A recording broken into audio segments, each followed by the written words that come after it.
गौरी कवि के दो बच्चे थे, एक बेटा और एक बेटी। गौरी मेरी बेटी, ऐसे अकेले जिंदगी गुजारना बहुत मुश्किल है। मैं चाहती हूँ तुम दूसरी शादी कर लो। माँ, मैं अकेली कब हूँ? मेरे दो बच्चे मेरे साथ हैं और आप भी तो है ना। मैं कौन सा सारी उम्र तेरे साथ बैठी रहूंगी। फिर एक दिन तोता गौरी के लिए रिश्ता लाता है। अगर वो कौवा मेरी बेटी को सर ढकने के लिए छत देगा तो मैं राजी हूँ शादी के लिए। ऐसे गौरी की शादी हो जाती है। स्वागत स्वागत करते हैं पत्नी जी आपका।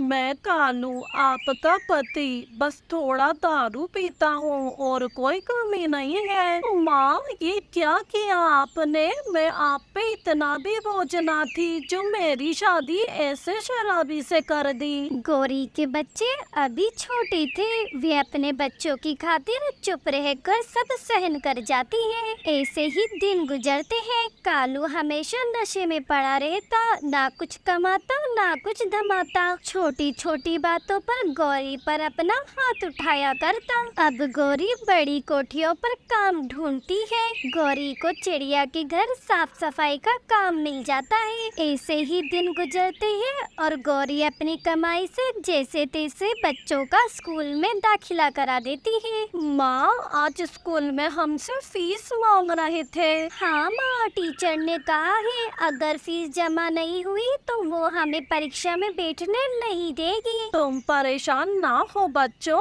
आज मैं मालकिन से बात करूंगी। उनसे थोड़े पैसे एडवांस में ले लूंगी। तुम लोग पढ़ाई करो, तब तक मैं काम करके आती हूँ। गौरी की मालकिन चिड़िया बड़े ही अच्छे दिल वाली होती है। क्या बात है गौरी, आज तुम बहुत परेशान लग रही हो। मन में कोई बात है तो मुझे बताओ। मालकिन, वो कुछ पैसे मुझे एडवांस में चाहिए थे। जग्गू और गुड़िया की स्कूल की फीस भरनी है। अरे तो ये बात बोलने में इतना क्यों सोच रही हो? मैंने तुम्हें कभी किसी चीज के लिए मना किया है क्या? ऐसा कहते हुए रानो चिड़िया गौरी को पैसे दे देती है। काम काज निपटाकर गौरी खुशी खुशी घर आ रही होती है। तभी गौरी को भूख से चक्कर आने लगते हैं। तभी गौरी एक पेड़ के नीचे बैठकर खाना खाने लगती है। तभी एक भूखी गाय गौरी की तरफ चली आती है। गाय बड़ी ही कमजोर लग रही थी। गौरी को गाय पर दया आ जाती है और वो अपने हिस्से का खाना गाय को दे देती है और फिर से अपने घर की तरफ निकल पड़ती है। ये सब एक जादुई पेड़ दिख रहा होता है। बच्चों, मैं तुम्हारी फीस ले आई हूँ। अब तुम्हारे कल स्कूल आके फीस जमा करा दूंगी। तभी दरवाजे पे खड़ा कालू सारी बात सुन लेता है। तेरे पास इतने सारे पैसे हैं और तूने मुझे बताया भी नहीं। कौन से पैसे? मेरे पास कोई पैसा नहीं है। मेरे सामने चालाकी ना कर, मैंने तेरी सारी बातें सुन ली है। चल जल्दी से पैसे दे दे मुझे जुआ खेलने जाना है। आपको जरा सी भी शर्म नहीं आती? यहाँ पर बच्चों की स्कूल की फीस भरनी है, खुद घर में एक पैसे की कमाई नहीं करते हो। कम से कम मुझे अपने पैसों से बच्चों के पालने तो दो। तेरी इतनी हिम्मत, तू मेरे सामने काहे काहे करती है?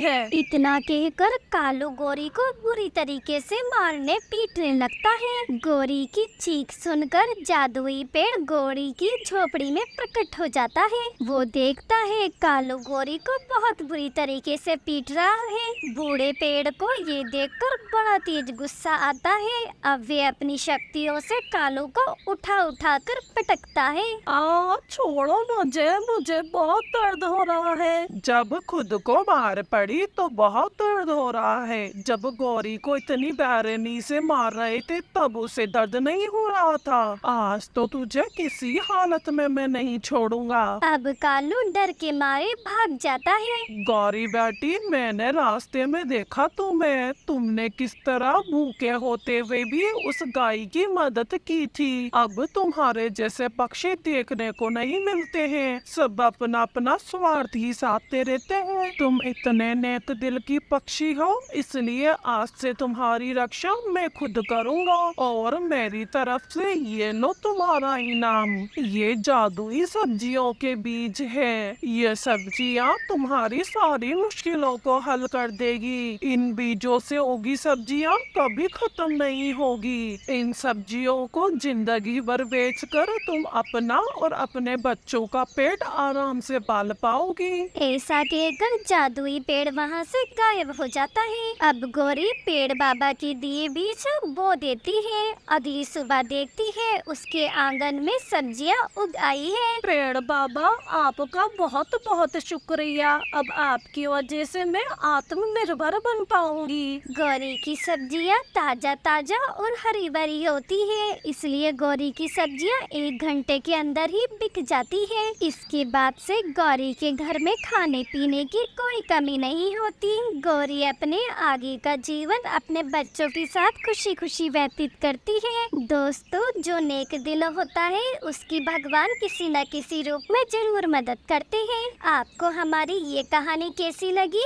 ऐसी ही नई नई कहानियों के लिए हमारे इस नए चैनल को जरूर सब्सक्राइब करें।